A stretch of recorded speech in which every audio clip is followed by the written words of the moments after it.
You're listening to the Global Countdown, first broadcast on the briefing on the 15th of May.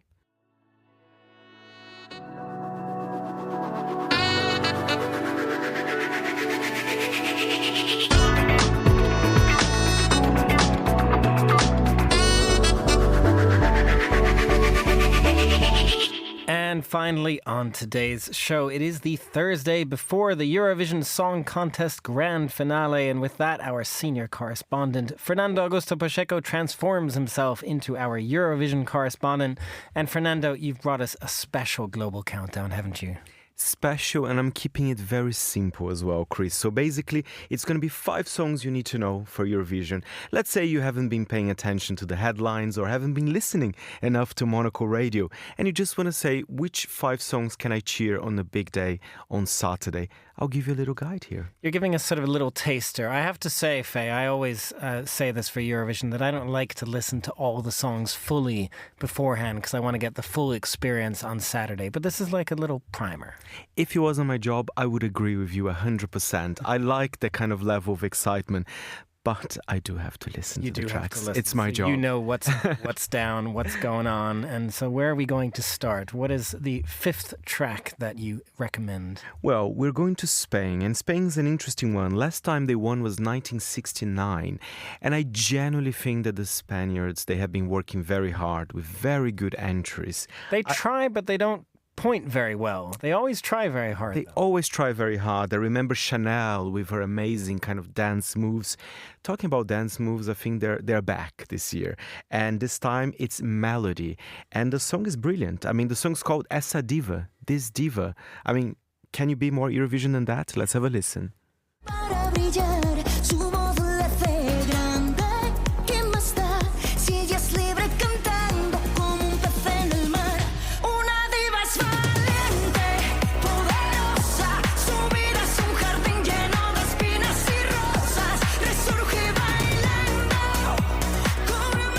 It makes us all smile, let's be honest. It does. That is very, very Eurovision. Absolutely. And can you believe that her career, she's like 20 years of career. I think she started when she was only 10. Whew, as an actress, as a dancer, as a singer there, of course. So I do like Melody. And this is her Eurovision debut. Absolutely. A little bit cheesy here and there. I like it. Well, I mean, what is Eurovision if it's not cheesy? Exactly. That's what Eurovision is about. You have to have a little bit of cheese. Speaking of which, though, our next entrant is less cheesy, a little more fun, controversial. Love it. One of your favorites, though. It's very, if I may say, empowered, you know. It's definitely my personal favorite. It is from Finland, Erika Wikman with Ich komme. It's funny because there are a lot of restrictions on Eurovision. What words can you say, what words you can't. She managed to escape this kind of restrictions somehow. Maybe because she's singing... Well, because it can mean so many things. It can be totally innocent. She's just, I'm coming. That's all it means in German. I mean, what else could it possibly mean, Fernando? She's coming onto the stage. I think she means very well. Erika Wikman, Ich komme.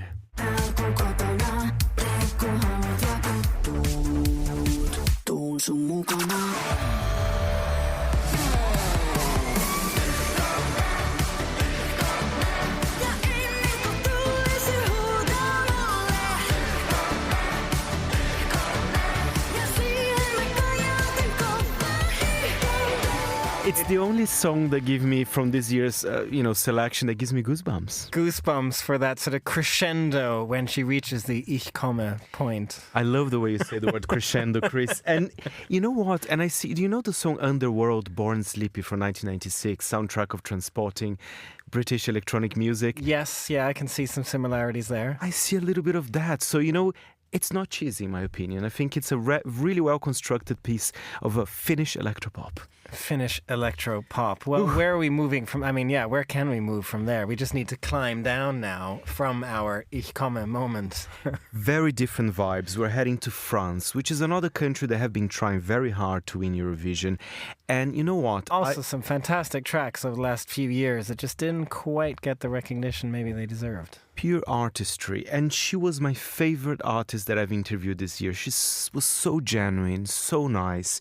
And she's a massive name name in France. Usually, not necessarily a country pick the most famous artists, but in the case of Luan, I mean, she has millions and millions of followers. She's one of the best-selling artists in the country, and this song is dedicated to her late mother, because her late mother was a massive Eurovision fan and said, you know what, I want to see you one day on that stage. And this song is basically her saying, I'm here. I made it. It's Luan with Mama. Si j'ai voulu arrêter le temps, maintenant c'est moi qu'elle appelle maman. Maman,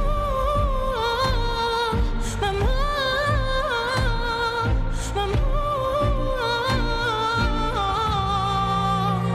J'ai trouvé l'amour indélébile.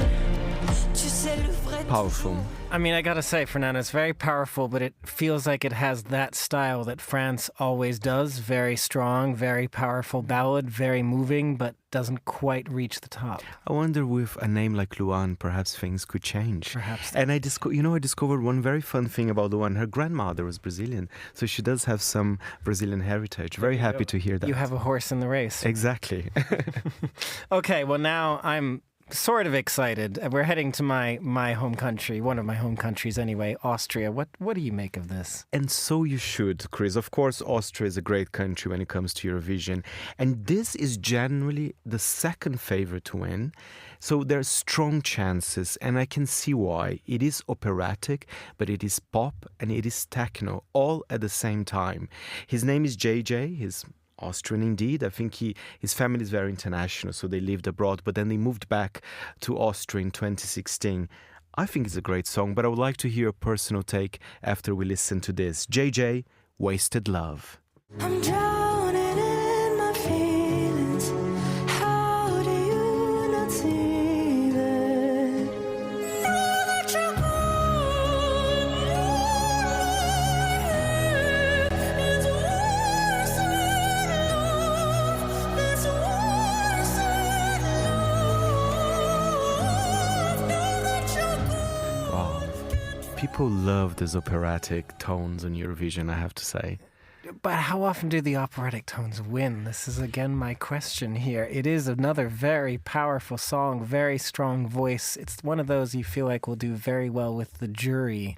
But I do wonder about the popular vote. Well, you've missed there that there was a techno bit. Yes, I need I to think hear we skip the techno bit. hear the techno beat, because when techno and opera gets together, I can see a potential Eurovision winner there. And I would love to go to Austria again. Maybe not to Vienna, because Vienna hosted in 2015, but I don't know. Somewhere else, Salzburg, my father's hometown. Salzburg, Somewhere like Bad that Ischl, would be Bad Ischl fabulous. maybe? Bad Ischl, there are many options. Austria has really given it a big go ever since that 2015 Conchita Wurst. Like they've been trying very hard, so we'll see how this does. And I have to say, now we're coming to number one, and if this wins, it would be a bit sad because it's kind of predictable. But who do we have at number one? It is predictable and, not necessarily my favorite song of the bunch, but I have to say I've been singing along to that track.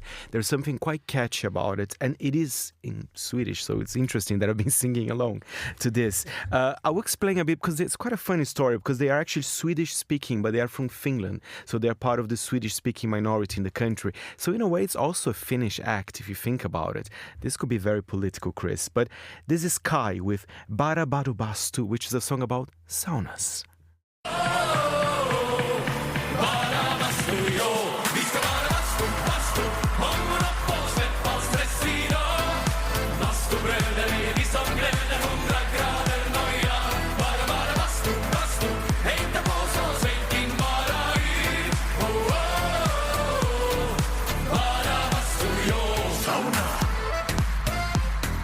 I mean, it's impossible not to sing along. I'm sorry. But this is what Sweden does so well, which is obviously why they win so much. But you kind of want to leave room for somebody else. They really master the code. And honestly, if they win again, great. Love Sweden. But my God, even in my 10 years of Eurovision, I've been to Malmo 2013, Stockholm 2016, and Malmo again last year.